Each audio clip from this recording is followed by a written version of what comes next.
ନମସ୍କାର, ଜୟ ଜଗନ୍ନାଥ। ମୁଁ ସୌରଭ ଆପଣମାନଙ୍କୁ ସ୍ୱାଗତ କରୁଛି ଓଡ଼ିଶା ଏକ୍ସପ୍ରେସ୍ 24 ୟୁଟ୍ୟୁବ ଚ୍ୟାନେଲକୁ। ତ ଏଇ ଭିଡିଓରେ ମୁଁ ଆପଣମାନଙ୍କୁ ଡେସ୍କ୍ରାଇବ କରିଦେବି ଆରଆରବି ଜେଇ ର ଡିଟେଲ୍ସ ବିଷୟରେ। ତ ଦେଖନ୍ତୁ, ଫାଷ୍ଟ ନମ୍ବର୍ସ ଅଫ ଭ୍ୟାକେନ୍ସି କେତେ ଆସିଛି। ଭ୍ୟାକେନ୍ସି ଆସିଛି ଯୋଉଟା କି ସିଭିଲର ଜୁନିୟର ଇଞ୍ଜିନିୟର ସିଭିଲ। ଏ ଭିଡିଓଟି ଓନ୍ଲି ସିଭିଲ ପାଇଁ। ତ ଦେଖନ୍ତୁ, ଭେରାଇଟିଜ ଟାଇପ୍ସ ଅଫ ଆମର କ୍ୟାଟେଗୋରୀ ଯୋଉଟା ରହିଛି, ଯୋଉଟା କି ରିସର୍ଚ୍ଚ, ବ୍ରିଜ, ଡିଜାଇନ ଯାହା ବି ରହିଛି ଏଠି ମୁଁ ଦେଇଛି, ଦେଖିପାରୁଥିବେ। ତ ନେକ୍ସଟ ଯିବା ଆମର ଆପ୍ଲିକେସନ ଡେଟ୍, ଯୋଉଟା କି ଅଲରେଡି ଷ୍ଟାର୍ଟ ହେଇଗଲାଣି 14 ଅଗଷ୍ଟରୁ। ତାର ଲାଷ୍ଟ ଡେଟ୍ ଅଛି 13 ସେପ୍ଟେମ୍ବର ରାତି 12ଟା, ମାନେ 14 ସେପ୍ଟେମ୍ବର ପୂର୍ବରୁ ରାତି 12ଟାରେ ତାର ଟାଇମିଂ ଅଛି। ତାପରେ ଲାଷ୍ଟ ଡେଟ୍ ଅଫ ପେମେଣ୍ଟ ଯୋଉଟା କି ଅଛି 15/9/2026, ସେପ୍ଟେମ୍ବର 15 ତାରିଖ ପର୍ଯ୍ୟନ୍ତ ତାର ପେମେଣ୍ଟର ଲାଷ୍ଟ ଡେଟ୍ ଅଛି। ତାପରେ ଯିବା ଆମେ ଆମର ଏଜ।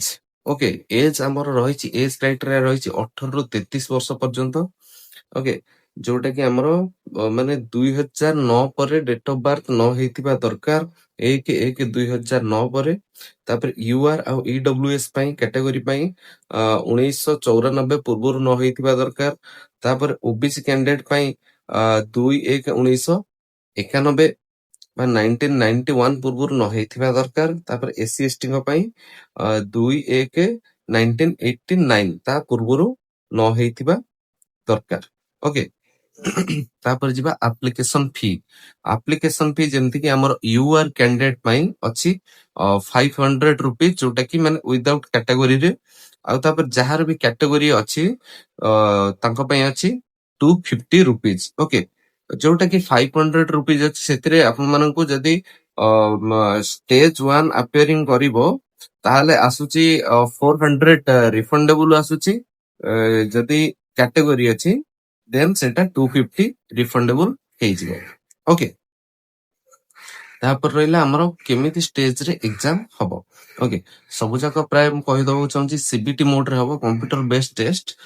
ତାର ହବ first stage, then second stage, then document verification, ତାପରେ ମେଡିକାଲ ଏକ୍ଜାମିନେସନ। ଯେମିତି ଆମର ହଉଛି ନର୍ମାଲି ପ୍ରିଲିମ, ତାପରେ ମେନ୍, ତାପରେ ଡକୁମେଣ୍ଟ ଭେରିଫିକେସନ। ଏଥିରେ ବି ପ୍ରାୟ ସେମିତି ଅଛି।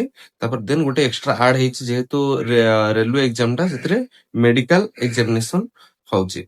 ଓକେ, ତାପରେ ତାର କ୍ୱେଶ୍ଚିନ୍ କେମିତି କଣ ରହୁଛି ଦେଖନ୍ତୁ।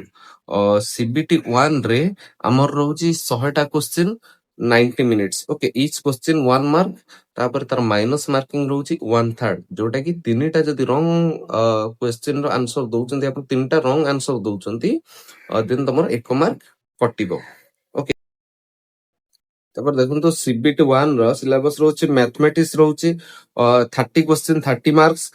ଜେନେରାଲ ଇଣ୍ଟେଲିଜେନ୍ସ ଆଣ୍ଡ ରିଜନିଂ ରହୁଛି 25 numbers of question and 25 marks, each question 1 mark.